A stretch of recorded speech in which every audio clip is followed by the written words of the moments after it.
Sud Radio, ça va mieux en le disant. Jean Dorido. Bonjour Jean. Bonjour Jean-Marie, bonjour à tous. Docteur en psychologie, fondateur de l'application Zenfi, vous avez choisi de nous éclairer ce matin, Jean, sur un sujet, un des nombreux sujets qui divisent la France.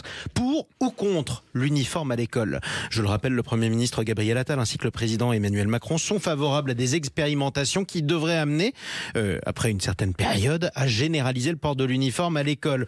Mais au regard du psychologue, est-ce que l'uniforme est une bonne chose, Jean?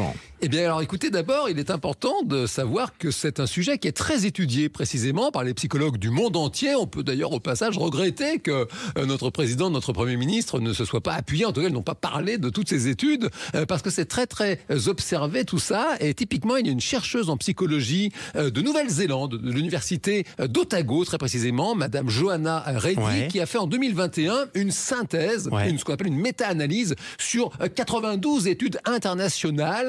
Et à chaque fois, alors ça a été fait un peu partout dans le monde, on compare des écoles où le port de l'uniforme est imposé à des écoles tout à fait comparables par ailleurs, où il n'y a pas d'uniforme. Et bien sûr, différentes dimensions sont mesurées, sont analysées, notamment le confort, le bien-être des élèves, et puis aussi évidemment le niveau de ces fameuses écolières et écoliers, l'impact de l'uniforme sur les savoirs. Et à l'arrivée, en fin de compte, les résultats sont mitigés, Jean-Marie Bandry. Écoutez, vous nous avez vendu du rêve en plus. Alors, vous allez nous dire pourquoi c'est mitigé. Qu'est-ce que ça donne par rapport au confort des élèves? Tiens, prenons un critère. Figurez-vous que sur ce critère, et peut-être étonnamment pour certains, c'est plutôt positif sur le confort des élèves, parce que quand vous demandez aux gamins ce qu'ils en pensent, quand il y a l'uniforme, ils se sentent davantage en sécurité. Le sentiment de sécurité augmente, ce qui quand même est important.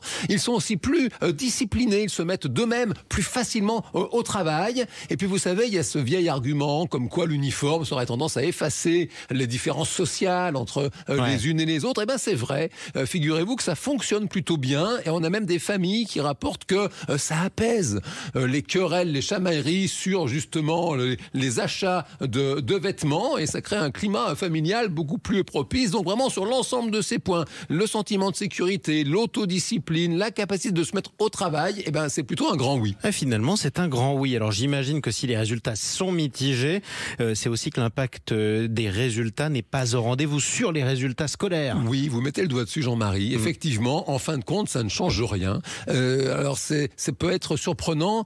Pourquoi? D'abord, ça, on peut peut-être le comprendre intuitivement. Quand vous mettez des élèves en uniforme, ils deviennent moins créatifs. Et c'est vrai que quand il s'agit d'apprendre, de résoudre des problèmes, de faire des maths, voilà, ça manque. Et puis, c'est un fait, c'est ce qui est rapporté dans plusieurs études. Il y a un temps quand même conséquent qui est passé à la vérification que l'uniforme est bien adéquat, bien porté, du temps, de l'énergie qui sont passés sur les resquilleurs et les resquilleuses qui vont toujours frauder évidemment, et donc à l'arrivée finalement ça fait un niveau académique qui lui ne change pas. Bon, en tout cas il baisse pas, mais si je résume, on se sent mieux, on n'a pas de meilleures notes mais on se sent mieux, quoi, c'est ce que ça veut dire. Oui, écoutez, c'est ce qu'on peut retenir, et on peut peut-être pour conclure dire quand même sans prendre parti ni pour les uns ni pour les autres que c'est de toute façon une bonne chose de faire une expérimentation à grande échelle, parce que toutes ces études elles sont très intéressantes, elles ont été faites à l'étranger, dans le monde anglo-saxon, en Corée également, un peu partout, et c'est quand même une bonne chose, ça c'est le principe de la psychologie expérimentale, de faire un test à grande échelle et de mesurer, de comparer, et ma foi, qui vivra verra. Bon, pour vos enfants, vous le recommandez ou pas? Allez, mouillez-vous, Jean Dorido, ça vous fera du bien. Je suis pour l'instant, tout est dans l'école publique. Pour le coup, contrairement à d'autres, je ne vise personne en particulier. Mais c'est là qu'on expérimente. Il n'y a pas d'uniforme. Non, pour l'instant, mais il y aura des expérimentations et ce sera peut-être généralisé. On verra bien. Ce sera l'uniforme à ce moment-là. C'est le législateur qui décide. Et en tout cas, le bonheur est une science exacte. C'est publié chez Larousse. C'est pas un uniforme, c'est votre livre. Merci beaucoup, Jean Dorido. À bientôt. À bientôt, Jean-Marie.